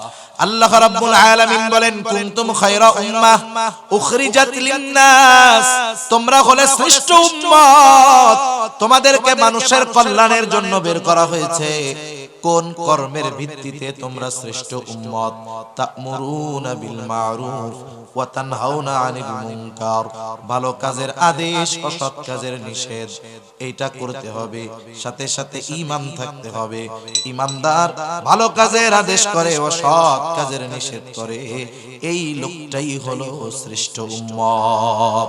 এবার হযরত লোকমান সেই কথাই বলতেছে, বৎস, নামাজ কায়েম করার পাশাপাশি আরো একটা কাজ করবা, ওয়া'মুর বিল মা'রুফ ওয়ানহা আনিল মুনকার, ভালো কাজের আদেশ করবা, অসৎ কাজের নিষেধ করবা। এই কর্মটা ঈমানের সাথে সম্পৃক্ত কর্ম। কারণ নবীজি সাল্লাল্লাহু আলাইহি ওয়াসাল্লাম জানায় দেন, মান রাআ মিনকুম মুনকারা ফালইউগাইরহু বিয়াদিহি ফাইন লাম তাসতাতি' ফাবিলিসানিহি ফাইন লাম তাসতাতি' ফাবিকলবিহি ওয়া যালিকা আযআফুল ঈমান। অনেক সময় আমরা এটা মনে করি আমাদের কাজ হলো শুধু নামাজ রোজা করা, আর কোনো দায়িত্ব নাই। বাস্তবতা হলো প্রত্যেকটা ইমানদারের উপরে এই দায়িত্ব, ভালো কাজের আদেশ করা, অসৎ কাজের নিষেধ করা। বলেন, এই দায়িত্ব একজনের উপরে না সবার উপরে? কিন্তু সবার উপরে কাজটা সমানভাবে হবে না। কারণ আপনাদের এলাকার এমপি সাহেব যেই মন্দ কাজটা থামাতে পারবে, আপনি পারবেন? আমি পারবো? কারণ ওই পাওয়ার আল্লাহ আমারে দেয় নাই। এজন্য নবীজি সাল্লাল্লাহু আলাইহি ওয়াসাল্লাম হাদিসের মধ্যে আমাদেরকে জানিয়ে দিয়েছেন যে আমরা কোন পদ্ধতিতে ভালো কাজের আদেশ, অসৎ কাজের নিষেধ করব। ভালো কাজের কথা বলা যায়, কিন্তু অসৎ কাজ থেকে থামানো কঠিন। নবীজি এজন্য বলেন, যখন তোমাদের মধ্যে কেউ ভালো মন্দ কাজ দেখবে, মান রাআ মিনকুম মুনকারা, খারাপ কাজ দেখবে, তার ক্ষমতা আছে, পাওয়ার আছে, সে কি করবে? সে সেই কাজটাকে থামায়া দিবে। ফালইউগাইরহু বিয়াদিহি, সে শুধু থামায়া দিবে তা নয়, ওই মন্দ কাজের জায়গায় ভালো কাজ প্রতিষ্ঠিত করবে। একটা হলো থামায়া দেওয়া, আর একটা হলো ঘুরায়া দেওয়া। মানে আছে খারাপ কাজের দিক, ঘুরায়া ভালো কাজ করবে। এক জায়গায় গান হয়, যাত্রাপালা হয়, খারাপ অনুষ্ঠান হয়, পাওয়ার আছে, ক্ষমতা আছে, ওই কাজ বন্ধ করে ওই জায়গায় সে ভালো কাজ প্রতিষ্ঠিত করবে। এক সময় গান হইতো, এখন সে সেটারে ঘুরাইয়া দ্বীনি একটা মজমার ব্যবস্থা করলো, তাফসীর মাহফিলের ব্যবস্থা করলো, ইসলামী সম্মেলনের ব্যবস্থা করলো। এজন্য যার ক্ষমতা আছে, পাওয়ার আছে, ঈমানদার, সে যদি মন্দ কাজ দেখার পর, ক্ষমতা থাকার পরেও ওই কাজ থামিয়ে ভালো কাজ ওইখানে প্রতিষ্ঠিত না করে, তাহলে তার ঈমানের সমস্যা আছে। এখন ওই ক্ষমতা সবার নাই। এজন্য নবীজি বলেন, ফাইন লাম তাসতাতি' ফাবিলিসানিহি, হাত দিয়ে বাধা দিতে গেলে জীবন নাশের আশঙ্কা। নবীজি বলেন, এই ক্ষমতা তোমার নাই, তুমি জবান দিয়ে বাধা দাও, তুমি তাকে বুঝাও, বলো যে এই কাজটা মন্দ, তোমরা কইরো না। এখন জবান দিয়ে বাধা দিতে গেলেও বিপদ হতে পারে, কারণ অনেক জায়গায় আমরা দেখছি ইমাম সাহেব যখন মন্দ কাজের বিরুদ্ধে বলেন তার উপরে আক্রমণ হয়, হামলা হয়। অনেক জায়গায় মাহফিলের মধ্যে যখন ওয়াইজ মন্দ কাজের বিরুদ্ধে বলেন তার ব্যাপারে হামলা হয়, হয় কি হয় না? এখন আপনি আপনার এলাকায় দেখতেছেন এই মন্দ কাজের বিরুদ্ধে বললে আপনার উপরে জুলুম হতে পারে, আক্রমণ হতে পারে, আপনার হাত দিয়ে বাধা দেওয়ার ক্ষমতা নাই, জবান দিয়ে বললেও বিপদ। কারণ যে কাজগুলো যারা করতেছে বড় প্রভাবশালী। নবীজি বলেন ফাইল্লাম তাস্তাতি' ফাবিলিসানি ফাইল্লাম তাস্তাতি' ফাবিকলবি, হাত দিয়ে বাধা দেওয়ার ক্ষমতা নাই, জবান দিয়ে বাধা দেওয়ার ক্ষমতা নাই, কি করবা? ওই কাজটাকে অন্তরে ঘৃণা করো। কারণ নবীজি সাল্লাল্লাহু আলাইহি ওয়াসাল্লাম জানায়া দিলেন ওয়াযালিকা আযআফুল ঈমান, ওই কাজ বাধা দেওয়ার ক্ষমতা নাই কিন্তু অন্তরে আমি ওই কাজের বিরোধী, এটাও ঈমান থাকবে তবে অল্প। কিন্তু বাধা না দিয়া যদি ওই কাজের সমর্থন আমি দেই, যেখানেই থাকি না কেন, তাহলে আমার ঈমান না থাকার আশঙ্কাই বেশি।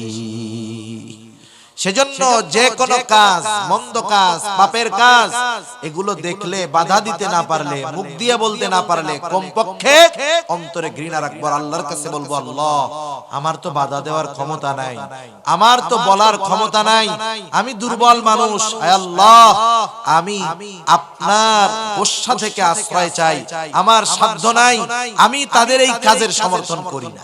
কারণ মুফাসসিরিনে কেরাম লিখেন এক এলাকায় অপরাধ হইতেছে, মনে করেন এক জায়গায় অপরাধ হইতেছে, অপরাধের মধ্যে আপনার থাকা লাগতেছে, আপনি সেখানে আছেন ওই এলাকায়, কিন্তু বাধাও দিতে পারেন না, বলতেও পারেন না, কিন্তু তার অন্তরে যদি এইটা থাকে যে আমি এই কাজের সমর্থন করি না, এই কাজের কোনো সমর্থন আমার নাই, আল্লাহ তাআলার কাছে মাফ চাই।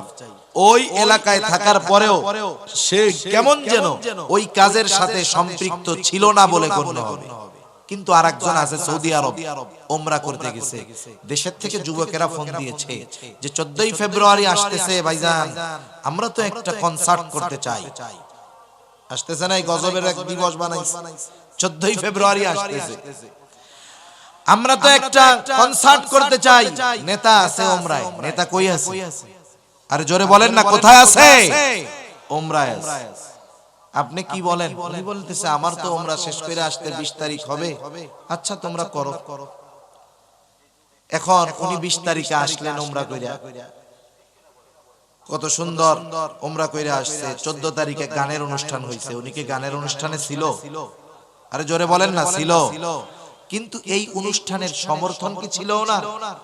মুফাসসিরিনে কেরাম বলেন এই লোক শুধুমাত্র সমর্থন দেওয়ার কারণে ওই মজলিসে না থেকেও সে ওই পাপীদের অন্তর্ভুক্ত হয়ে যাবে। এজন্য দুনিয়াতে যখন কোনো অপরাধ সংগঠিত হয়, আমাদের সবার সমান পাওয়ার নাই, আমরা অনেক সময় ঠেকাইতে গেলে, বলতে গেলে বিপদ।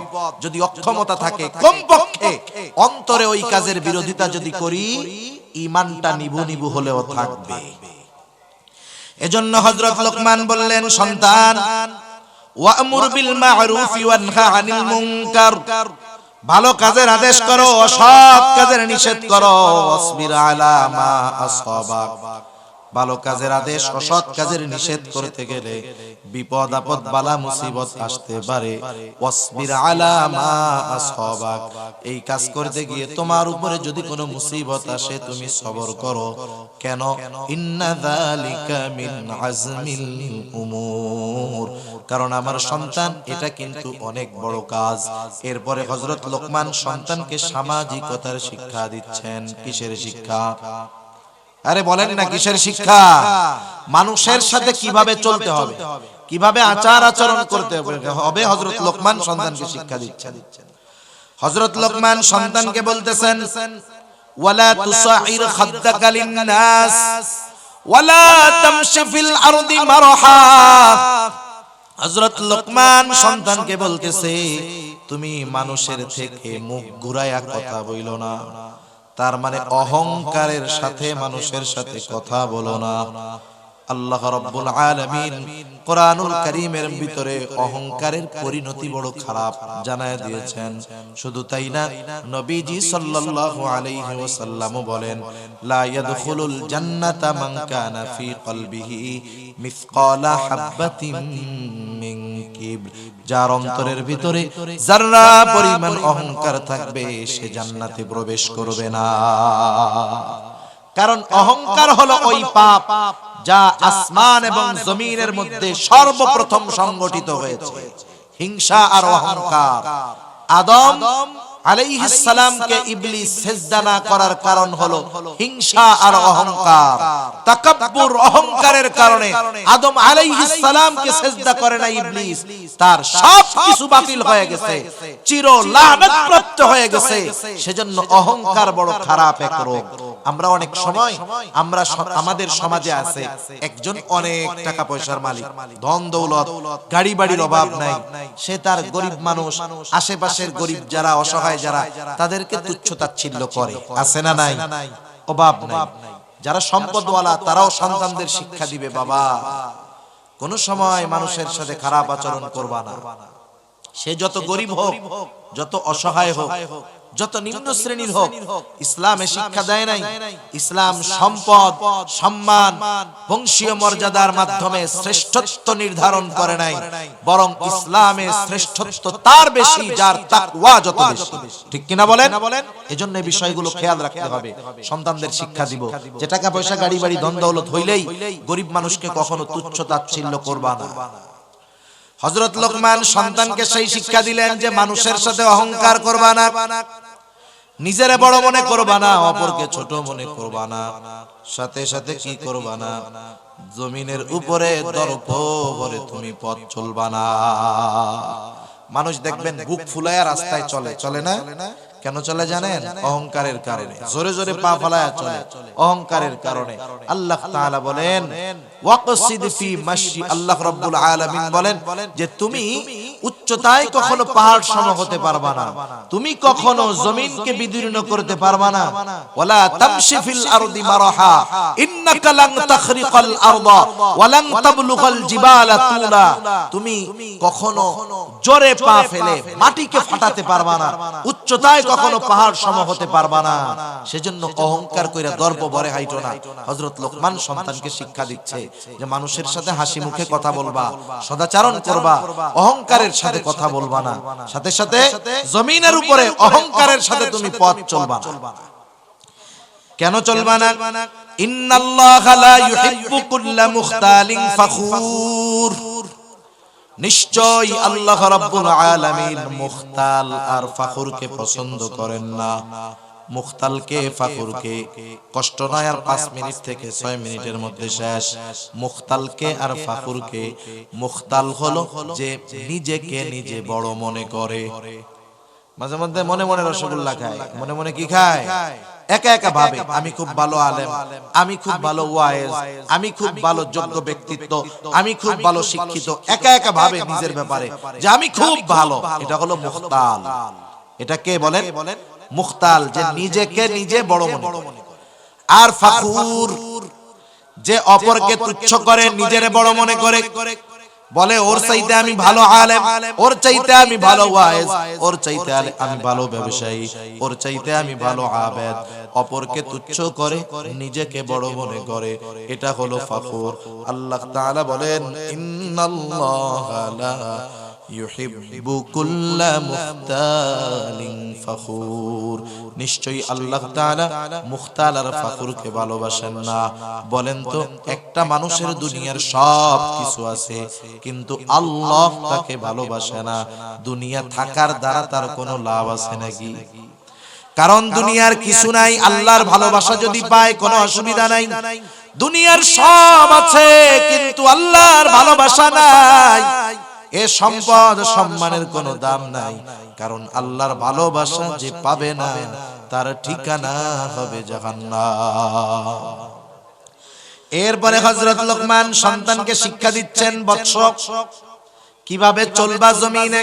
ওয়াকসিদ ফি মাশি ওয়াগদুদ মিন সাউতি, তুমি জমিনের মধ্যে মধ্যম পন্থা অবলম্বন করে চলবা, বিনা কারণে অতি দ্রুত চলাফেরা করবা না, আবার অমুসলিমদের মতো একেবারে ধীরে ধীরেও চলবা না, মধ্যম পন্থা অবলম্বন করে চলবা, বিনয়ের সাথে জমিনের উপরে পা ফালায় চলবা, সুন্নাত পদ্ধতিতে চলতে হবে, রাস্তার ডানে চলবা, নিচের দিকে তাকায় চলবা, এটা রাস্তায় চলার অন্যতম আদব।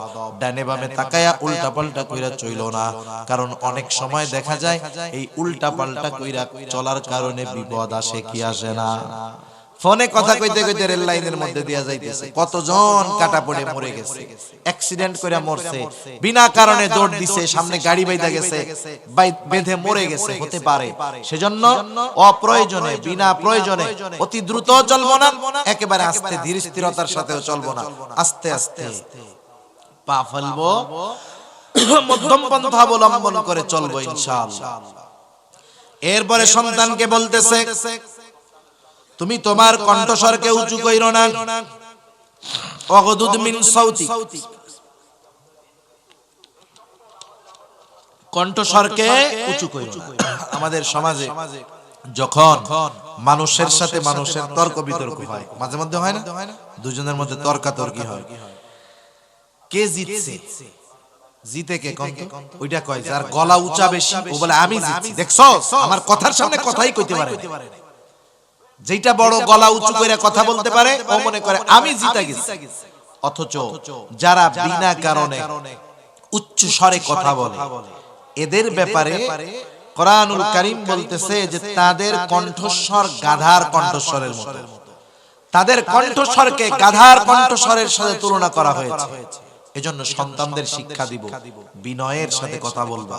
অনেক সময় আমাদের মূর্খদের সাথে তর্ক লাগে, জ্ঞানীরা মূর্খদের থেকে দূরে থাকে।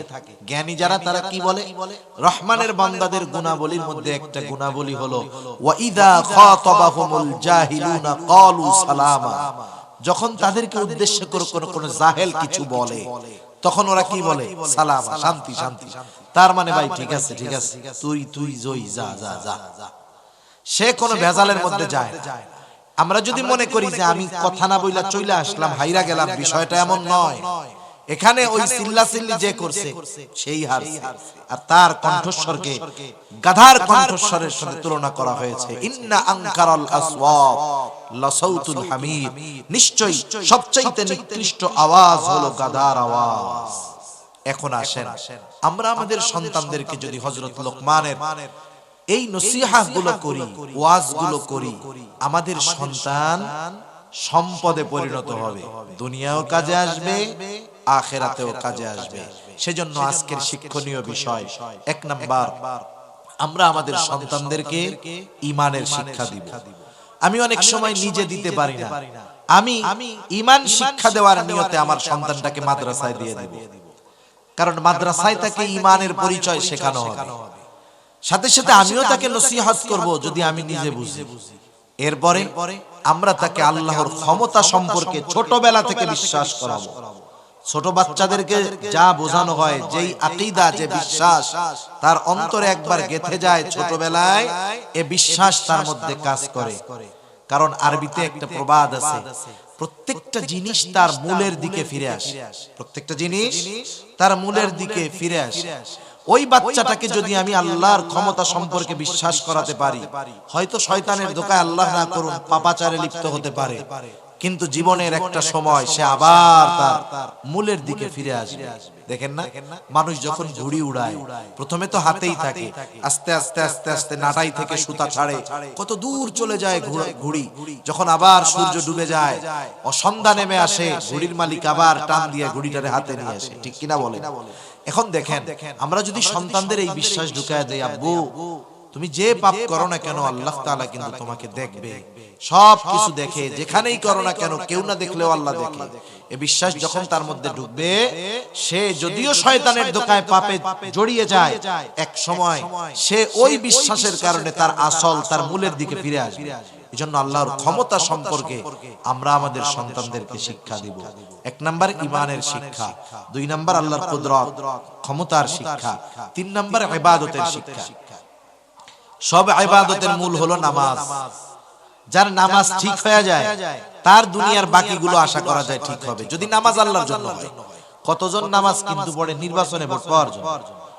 এক এলাকায় এক চেয়ারম্যান গেছে, এখন যে দেখে এক এক এলাকায়, একই এলাকায় অনেক সময় কোন কারণে নামাজের সময় ভিন্ন হয়। মনে করেন ওয়াক্ত আসছে 3:45, কথার কথা, কেউ আসরের নামাজ পড়ে 4টায়, কেউ পড়ে 4:15, অনেক জায়গায় কারণ বশত 4:30ও পড়ে। এখন এক জায়গায় গেছে, যায় দেখে আসরের নামাজ শুরু হয়েছে, চিন্তা করছে আসরের নামাজে যদি পড়ি মুসল্লি থাকবে, নামাজের পরে দাঁড়ায় যদি ভোট চাই কাজে লাগবে। এবার মসজিদে ঢুকে গেছে, ওযু টযু কিছু নাই, আসরের নামাজ পড়া টড়া 3 মিনিটের বক্তব্য দিয়েছে, আমি আপনাদের সন্তান এই সেই হানদান, এই নির্বাচনে আমারে ভোট দিয়েন। এবার মোটরসাইকেল টান দিছে, 5 মিনিট পরে আরেক এলাকায় গিয়ে দেখে ওই এলাকায় 4:15 আসরের নামাজ হচ্ছে, আবার ঢুকছে মসজিদে। এবার আবার আসরের নামাজ পড়া টড়া সবার কাছে বলতেছে, আমি আপনাদের সন্তান, মসজিদে আসলাম কারণ মুরব্বি মুসল্লি সব পাওয়া যায়, আমি ওই যে নামাজের জন্য আসছি, আমার জন্য দোয়া করেন, এই সেই দোয়া টোয়া নিয়ে হুন্ডা টান দিছে সামনে। এবার দেখে ওই এলাকায় 4:30 আসরের নামাজ, আবার ঢুকছে মসজিদের মধ্যে। দুইটা একই বয়ান। নামাজের শেষে বলতেছে যে নামাজ কালাম পড়লাম, আপনাদের দোয়া নেওয়ার জন্য আসলাম, আমার জন্য একটু দোয়া করেন, এই সেই বইলা টইলা। এবার বলে পিএস রে বলে চল আজকে বাড়ি যাই। অন্যান্য দিন আপনি প্রচারণা রাত 12টা পর্যন্ত করেন, আজকে 3 মসজিদে প্রচারণা করে শেষ। কয় শোন, 20 দিনে যেই প্রচার হইতো এই 3 নামাজে তাই হইছে। এখন পিএস তো বুঝে না, বলে বুঝলাম, আপনি তো পশ্চিম দিকে উবুতইয়াও পড়েন না, তা আজকে 3 বার আসরের নামাজ পড়লেন নাকি বিগত জীবনের কাজা সহ আদায় শুরু করছেন? কয় না রে, এটা তো আমার আসল নামাজ না, এটা হলো ভোটের নামাজ। কিসের নামাজ? এই জন্য এরকম সময় কত নামাজি হয়ে যায়, এ নামাজ নয়। বরং নামাজ যদি আল্লাহর জন্য হয়, ওই নামাজি বাকি গুনাহ থেকে বাঁচার ব্যবস্থা করে দেয় কে? জোরে বলেন না কে? ওই নামাজি হওয়ার কারণে, আল্লাহর জন্য নামাজি হওয়ার কারণে তার রিজিকের ব্যবস্থা করে দেয় কে? সেজন্য নবীজিও হাদিসের মধ্যে বলেন, কিয়ামতের দিন সর্বপ্রথম হিসাব নামাজের। যার নামাজের হিসাব ঠিক হবে তার বাকি হিসাব আল্লাহ সহজ করে দিবে। যেমন মাদ্রাসা বা স্কুলে যেই ছেলেটা ভালো লেখাপড়া করে, লেখাপড়ায় ঠেকে না, ওই ছেলেটা যদি একটু দুষ্টমিও করে, শিক্ষকেরা দেখাও না দেখার বান করে। কি চিন্তা করে যে না, ওর মূলটা তো ঠিক আছে, অপরাধটা যদি বড় পর্যায়ের পাপের না হয়, শিক্ষক ওস্তাদ কিছু বলে না। কেন? কারণ ওর লেখাপড়া ঠিক আছে, ঠিক কিনা বলেন? আর যেটা ক্লাসের মধ্যে লেখাপড়া পারে না, ও প্রস্রাব করতে গিয়ে 3 মিনিটের জায়গায় 4 মিনিট লাগলে হুজুরে কয় এত ঘন ঘন মুতসকে, ডায়াবেটিস। মানে দেখেন, ও পড়ালেখা পারে না বিদায় ওর ছোট বিষয়টাও চোখে পড়ে, আর ও পড়ালেখা পারে বিদায় বড় বড় বিষয়ও অনেক সময় ধরা হয় না, বাদ দিয়ে দেওয়া হয়। সেজন্য কিয়ামতের দিন যে নামাজের হিসাবটা সহজভাবে দিবে, তার বাকি হিসাবগুলো সহজ করবেন কে? সেজন্য আমরা নিজেরা নামাজি হব, সন্তানদের নামাজি বানাবো। ইবাদতের শিক্ষা, প্রথম ঈমানের শিক্ষা, আল্লাহর ক্ষমতার শিক্ষা, ইবাদতের শিক্ষা, এরপরে সামাজিকতার শিক্ষা, মানুষের সাথে কেমন ভাবে চালচলন হবে, এই 4 ধরনের শিক্ষা হযরত লোকমান তার সন্তানকে দিয়েছেন। আমরাও যদি সন্তানদের এই উপদেশগুলো দিতে পারি, বাস্তব জীবনে আমলে পরিণত করতে পারি, এই সন্তান আমার আপনার জন্য দুনিয়া আখিরাতের সম্পদ হবে ইনশাআল্লাহ। আল্লাহ সুবহানাহু ওয়া তাআলা আমাদের সবাইকে কথাগুলো বুঝবার, আমল করবার তৌফিক দান করুন। সকলে বলি আমিন। আরো জোরে জবান খুলে বলি আমিন। ওয়া আখিরু দাওয়ানা আনিল হামদুলিল্লাহি রাব্বিল আলামিন। আসসালামু আলাইকুম ওয়া রাহমাতুল্লাহি ওয়া বারাকাতুহু।